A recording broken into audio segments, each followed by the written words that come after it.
अस्सलाम वालेकुम।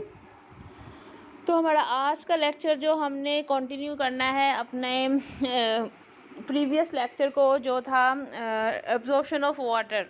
तो उसमें सबसे पहले हमने जो प्रीवियस चैप्टर में हमने देखा था कि व्हाट इज़ सॉइल, उसके सॉइल पार्टिकल कौन से हैं, ठीक है, उसमें सॉइल कंपोजिशन क्या है और इनऑर्गेनिक कंपोनेंट कौन से हैं, ऑर्गेनिक कंपोनेंट कौन से हैं, सॉइल इन्वायरमेंट क्या है, ह्यूमिफिकेशन क्या है, ह्यूमस क्या है।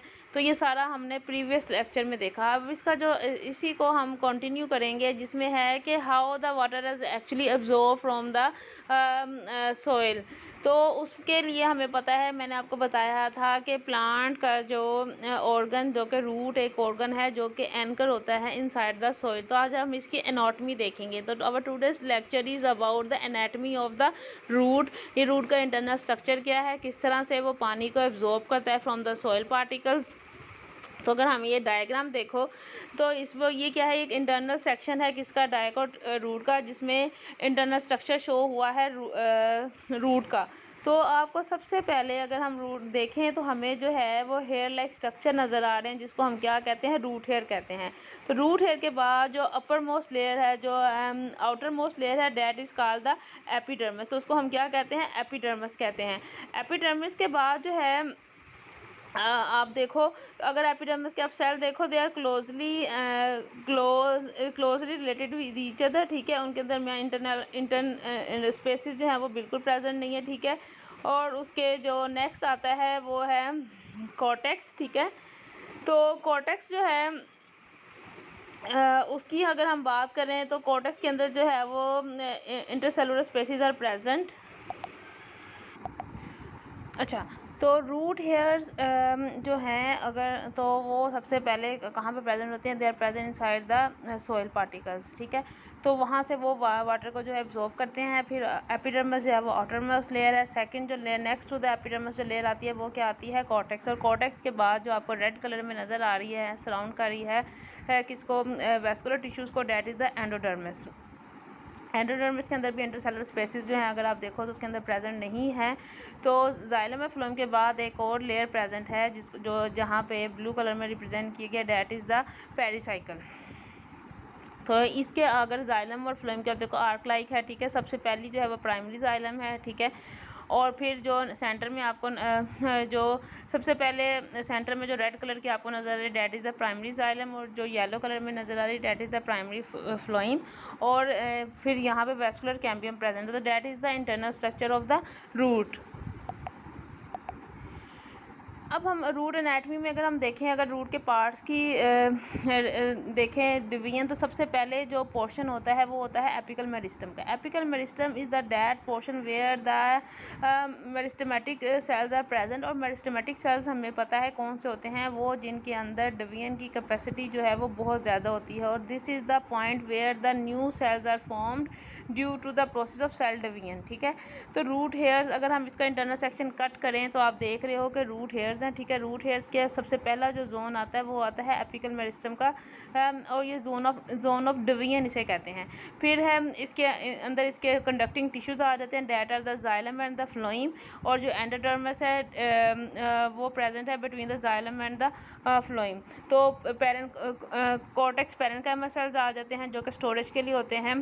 तो सबसे ऊपर आपको नज़र आ रहा है आर्क शेप में जाइलम है, और उसके बाहों में उसके इर्द गिर्द जो है वो क्या प्रेजेंट है, फ्लोइम जो है वो प्रेजेंट है। तो that is the actual part of the root. अगर हम रूट की एनाटमी को स्टडी कर रहे हैं, रूट के इंटरनल सेक्शन को कट करते हैं, तो हमें ये पोर्शन जो है वो प्रोमिनेंट जो है वो नज़र आते हैं रूट के अंदर।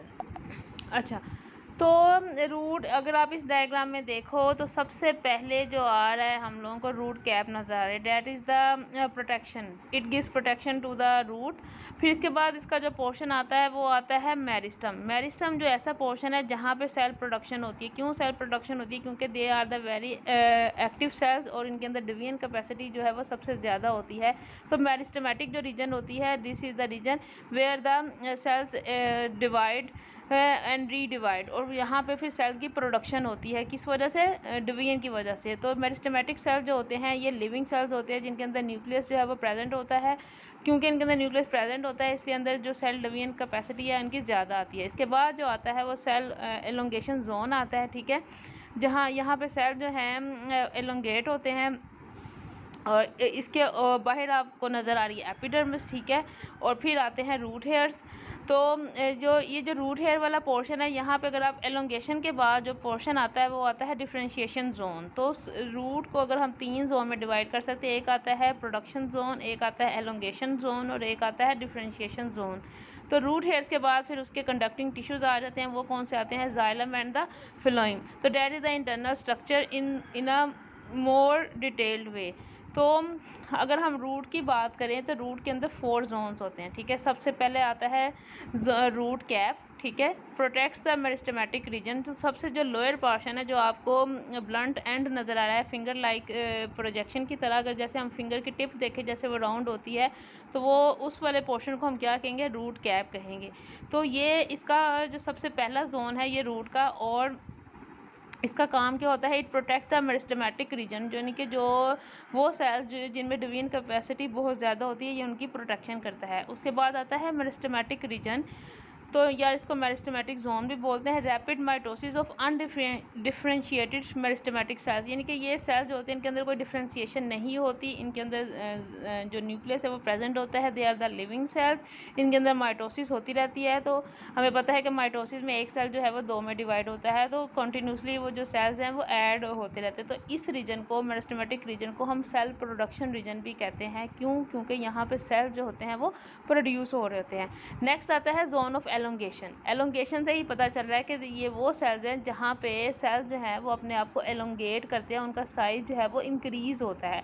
तो this region allows the root to get deeper within the soil. तो यहाँ पे जो सोइल जो सेल्स हैं वो रूट को पेनिट्रेट करते हैं deeper inside the soil. Next जो 4th रीजन आता है जिसको हम क्या कहते हैं, जोन ऑफ मैच्योरेशन। तो जोन ऑफ मैच्योरेशन क्या होता है, this is the cell where the cell start differentiate, यानी कि जो मेरिस्टेमेटिक रीजन के सेल्स हैं उसके अंदर डिफरेंशिएशन नहीं होती, they are the undifferentiated cells. उनका पर्पस क्या होता है, जस्ट सेल डिवीजन। तो जो जोन ऑफ मैच्योरेशन के सेल्स हैं दे आर डिफरेंशिएटेड सेल्स, ठीक है, और वो डिफरेंट टाइप ऑफ सेल्स में जो है वो डिफरेंशिएट करते हैं। नेक्स्ट, तो इस तरह से these are the 4 zones of the root. तो that is the internal structure of the root. अब हम देखेंगे कि रूट जो है वो किस तरह से जो रूट हेयर्स के थ्रू किस तरह से वाटर एब्जॉर्ब होता है और वो मूव करता है to the upper part of the plant. If someone asks you what is the function of the root, तो हम कहेंगे root anchor a plant in the soil, provide the structural support and absorb water and mineral. तो root का actually function क्या होता है, root का function ये होता है कि it absorb the water from the soil and help the plant to anchor in the soil and absorb minerals and water nutrient from the soil to the upper parts of the plant. So this is the actual function of the root. तो अब हम बात करेंगे detail anatomy of the root. Diagram के through मैंने just आपको बताया simple thing कि रूट एक्चुअली होती क्या है, उसके स्ट्रक्चर क्या है, उसके कौन कौन से पार्ट्स हैं और उनका फंक्शन क्या होता है। अब हमने डिटेल एनाटमी देखनी है, तो डिटेल एनाटमी में भी उसके हम डिफरेंट पार्ट्स देखेंगे, वो क्या फंक्शन करते हैं। तो मैंने आपको बताया कि एक्चुअली रूट का फंक्शन क्या होता है। रूट का फंक्शन होता है कि it have to anchor the plant inside the soil and it absorb water and nutrient from the soil for the stem. तो जो रूट हेयर्स हैं they are the thin hair like structure that are present on the epidermal cells, यानी कि epidermal cell से अगर हम देखें तो कुछ जो है वो फिंगर लाइक प्रोजेक्शंस निकलती हैं, हेयर लाइक प्रोजेक्शंस निकलती हैं, जिनको हम क्या कहते हैं, रूट हेयर कहते हैं। These are the root hair that are extended inside the root inside the soil particles. तो रूट्स के इर्द गिर्द जो होते हैं यही जो हमें पता है कि रूट हेयर है, फिर प्राइमरी रूट आती है, फिर सेकेंडरी रूट आती है, फिर टर्शरी रूट्स आती हैं। तो इस तरह से जो रूट हेयर्स हैं they are extended inside the soil particles, और इनकी जो वॉल्स होती है वो थिन होती हैं। वो थिन इसलिए होती है so that the water can move inside the root hairs, और वाटर जो होता है वो रूट हेयर्स के थ्रू जो है वो कहाँ पे ट्रांसफ़र होता है, एपिडर्मस सेल से। तो फिर एपिडर्मस सेल से जो है वो वाटर फिर कंडक्टिंग जो टिश्यूज़ हैं, जो जाइलम एंड फ्लोएम है, वहाँ पे जाता है। तो जाइलम और जो अगर हम यंग एनाटमी की बात करें रूट की, तो उसमें क्या होता है, जो कंडक्टिंग टिश्यूज़ हैं जाइलम, वो कंटिन्यू करते हैं रूट के, और उनके दरमियान कंडक्शन जो है वो हम कह सकते हैं रिलेशनशिप होता है between the xylem of the root and the xylem of the stem, और ये कॉन्टीन्यूसली जो है वो एक ट्यूब लाइक स्ट्रक्चर जो है वो बनाते हैं। तो हमें पता है कि जाइलम के अंदर जाइलम वेसल्स होती हैं और ट्रैकेट्स होते हैं, और यही जो ट्यूब लाइक स्ट्रक्चर है ये मदद करता है to conduct the water from the root hair to the upper part of the plant. तो xylem tissues are closely related associated with the phloem tissue. The xylem and the phloems elements, जिनको हम vascular tissue कहते हैं, are surrounded by the layer of living cells, जिनको हम क्या कहते हैं, पेरिसाइकल। तो pericycle is the dead part of the plant और the cell that surrounds the vascular tissues that are the xylem and the phloem. The vascular tissues and the pericycle form a tube of conducting cells called the stele. तो stele क्या है, xylem, vascular tissues और pericycle मिलकर एक conducting cell की एक tube like structure बना देते हैं, जिसको हम क्या कहते हैं, स्टील कहते हैं। Just outside the stele is a layer of cell called the endodermis. तो स्टील के बाद कौन सी लेयर आती है, एंडोडर्मिस आती है। अगर हम इसका ट्रांसफर सेक्शन कर देखें तो endodermis cells are covered with the characteristics wall thicken called the Casparian strips. तो एंडोडर्मल सेल्स के अंदर जो है वो थिकनिंग प्रेजेंट होती है, जिसको हम क्या कहते हैं, कैस्पेरियन स्ट्रिप्स कहते हैं।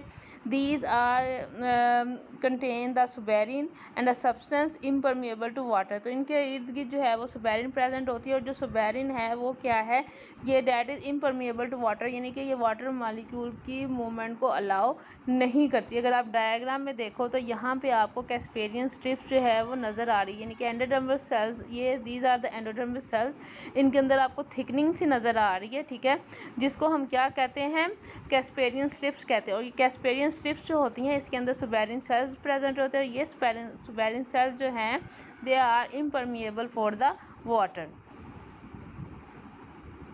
यहाँ पे ये आपको ये एंडोडर्मिस और ये इसकी थिकनिंग नज़र आ रही है, इनकी डेपोजिशन सी आपको नज़र आ रही है सुबेरियन सेल्स की, और ये किसको शो कर रहा है, they are the Casparian strips. और ये कहाँ पे प्रेजेंट होती है, स्टील के अंदर।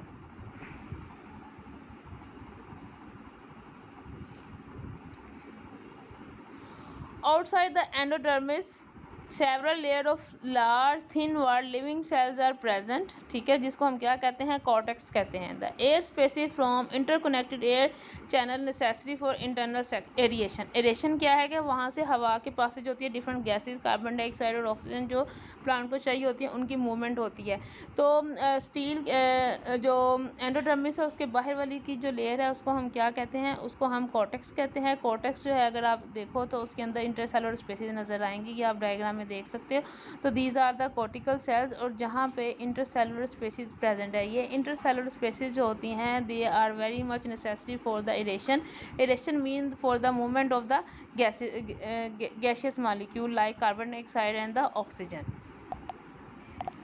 Regarding water absorption through the roots, there are the two concepts that are known as the apoplast and the symplast theory. And this theory was given by the Munch in 1930. He was a German scientist who gave the terminology of apoplast and symplast regarding the movement of water and solutes through the plants. तो apoplast और symplast जो है एक theory है जिसमें मुंच ने explain किया था कि how the water movement and the solute movement take place in the plants through the roots. तो apoplast and the apoplast pathway क्या है, according to the Munch there is the interconnected cell walls and the water filled xylem elements should be considered as a single system and called its apoplast. उसने कहा what is the apoplast, उसने कहा कि जो interconnected cell walls हैं और जो water filled xylem elements हैं they are known as the apoplast and they are considered as a single system. तो इस सिस्टम को उसने एपोप्लास्ट का नाम दिया। The apoplast is the system of adjacent cell walls which is continuous throughout the plant except for the Casparian strips in the roots. तो उसने कहा कि जितने भी जो के सेल्स हैं जिनके जो कि आपस में एडजेसेंट सेल्स होते हैं वो इंटरकनेक्टेड होते हैं throughout the plant cell system except the Casparian strips, यानी कि उनका कनेक्शन कैस्पेरियन स्ट्रिप के साथ नहीं होता रूट्स की। इस सिस्टम को उसने एपोप्लास्ट सिस्टम कहा था। और उसने कहा कि up to 50% of the cellulose wall may be free spaces which can be occupied by water, therefore these provide an efficient channel for the movement of water. तो जो सेलुलोज वॉल्स हैं उनके अंदर तकरीबन 50% जो होता है वो वाटर है, और ये सारा का सारा जो है these are the efficient channel for the movement of water. तो intercellular species are play an important role for the movement of the water. Water in the apoplast is supplied from the xylem. तो apoplast में जो water है वो कहाँ से supply होता है? From the xylem. तो एपोप्लास्ट उसने किसका नाम दिया था? Apoplast system is the system where the interconnected adjacent cells are continue throughout the plant cell except the Casparian strips. और उसमें जो इंटरसेलुलर स्पेसीज हैं they are occupied by the water that provide the efficient channel for the movement of the water and this apoplast is supplied from the xylem. Next concept was the symplast and the symplast pathway.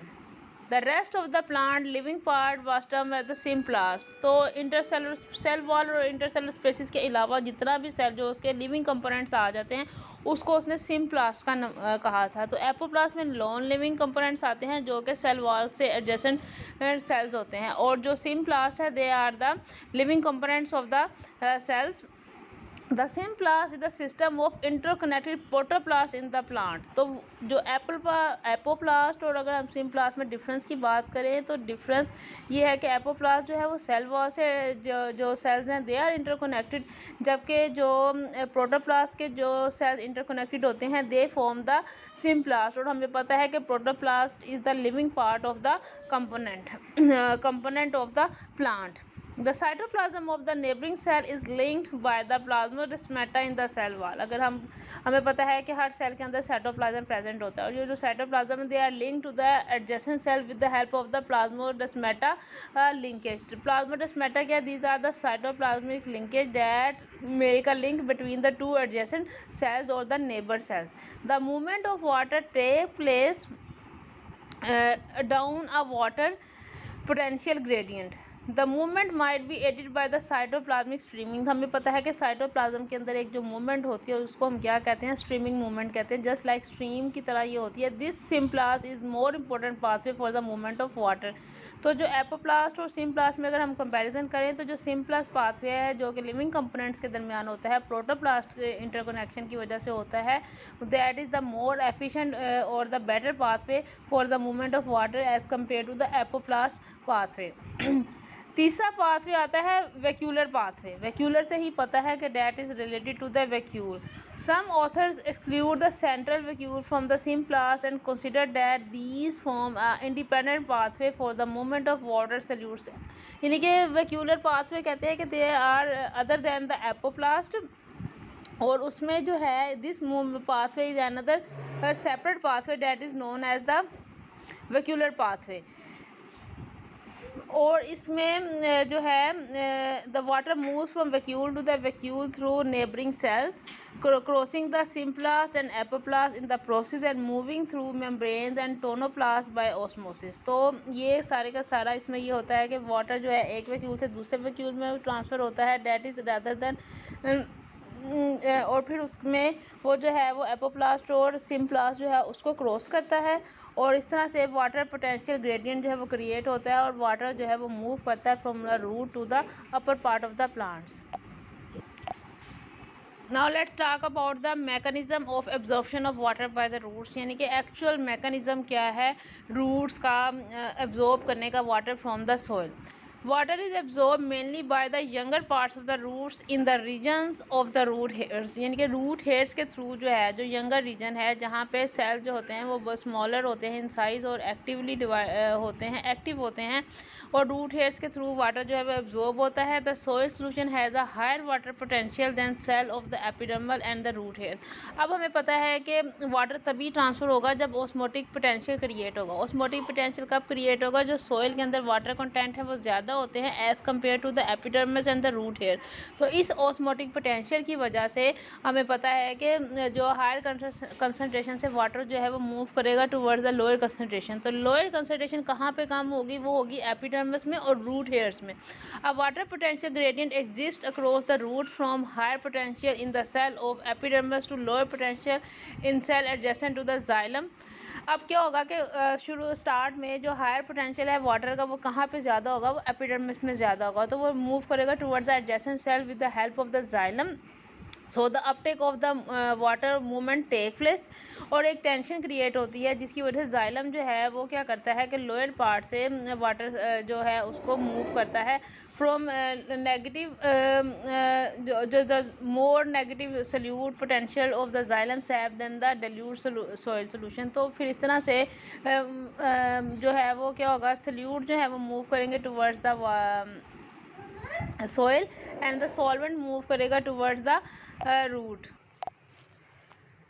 Let's conclude the lecture. In this lecture we have seen the anatomy of the root and different parts of the roots that play important role in the water absorption, and we have read about the apoplast and symplast concept and the vascular concept. In the next lecture we will talk about the actual mechanism, detailed mechanism of the water absorption through the roots and the factor affecting the water absorption.